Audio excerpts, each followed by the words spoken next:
Bon, yo les gars, yo tout le monde, c'est Fanlouche. Aujourd'hui les gars, on se retrouve pour une nouvelle vidéo les gars. Dans cette vidéo, je voulais tout simplement, premièrement, les gars, cette vidéo a du retard, donc c'est la vidéo thread paranormal les gars. Donc en gros, je vais vous dire 3 threads dans cette vidéo les gars. Si je voulais m'excuser pour Urbex les gars, la série Urbex. Parce qu'au moment les gars où je vous dis ça, normalement, le premier épisode de la saison 2 d'Urbex devait sortir hier, mais il n'est pas sorti. Il sortira au moins dans 4 jours, 3 jours, les gars, donc excusez-moi. Bref, en tout cas, les gars, je vous laisse avec la vidéo. N'hésitez pas à vous abonner, à lâcher un like, et puis bonne vidéo, les gars. Bon, alors, la première histoire paranormale, les gars, ce sera tout simplement une histoire d'un gars ou d'une meuf, je sais pas. Donc, qui va aller tout simplement habiter en France, voilà, et elle va habiter en Bourgogne dans un petit village, les gars, donc c'est creepy quand même. Et donc un soir, il était 3 heures du matin environ, elle dit ou il dit, je me réveille pour aller aux toilettes, donc comme toute personne se réveille, donc elle a les yeux en vape, les yeux ouverts à moitié, elle voit flou ou il voit flou, les gars, je sais pas. Il faut savoir les gars que si les toilettes se situent juste en face de la chambre, séparées par un long couloir qui mène vers l'entrée de la maison. Pour accéder aux toilettes, je devais donc traverser le couloir en largeur, ok. Donc après avoir fait pipi, je retourne me coucher. Sauf qu'au moment de traverser, pour retourner dans ma chambre, je m'arrête. J'ai vu une silhouette noire au bout du couloir, donc là ça commence à partir en couille. Voilà. Vers l'entrée, la silhouette se dirigeait vers la sortie. Il faisait nuit, je ne voyais rien de loin, je voyais flou. Une voix émane de la silhouette et me dit alors dans ma langue maternelle, tu fais quoi? Va vite te rendormir. D'un ton pressé, je reconnus la voix de mon père. Là c'est chelou, on dirait, c'est une silhouette, c'est grave chelou. On dirait la voix de son daron.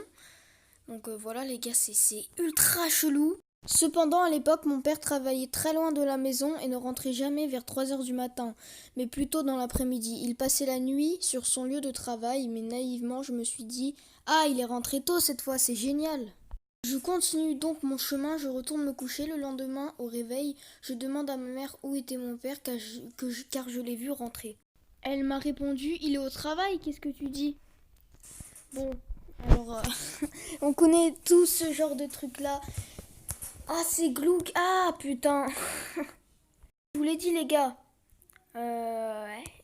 C'est la fin de ce premier thread. Donc voilà, les gars, vous voyez que c'est bien creepy. Allez, les gars, sans plus attendre, je sais pas combien de temps durera cette vidéo, mais sans plus attendre, on va passer au deuxième thread paranormal. Bon les gars, je vous le dis direct, ça est de pire en pire, donc n'hésitez pas à vous abonner, à liker. Bref, il est déjà dit. On continue avec le deuxième thread paranormal. Ma famille est adepte de spiritisme, alors ce ne sont pas les exemples qui manquent. Mais mon anecdote préférée concerne ma grand-mère. Je dormais chez elle un soir, et en face de mon lit, pile devant moi, se trouvait une poupée de porcelaine, trônée sur son petit meuble. Je hais les poupées. C'était une poupée vraiment terrifiante, au visage d'albâtre et aux grands yeux vides, vêtue de petites sandales noires et d'une jolie petite robe à fourrou. Ouais, frou. Ouais, je connais pas les gars. Donc s'il y en a qui connaissent, n'hésitez pas à me dire. Ça fait toujours plaisir, voilà. Bref, on reprend. Horrible. J'avais beau essayer de dormir, son regard fixe et ses longs cils noirs me paralysaient.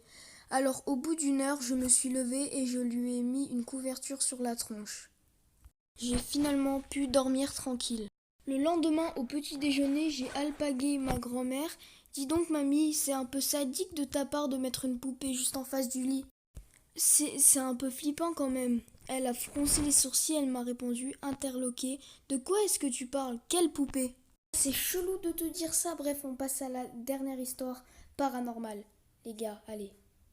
Alors les gars, on passe à la dernière histoire paranormale. Donc c'est une histoire, les gars, ultra creepy.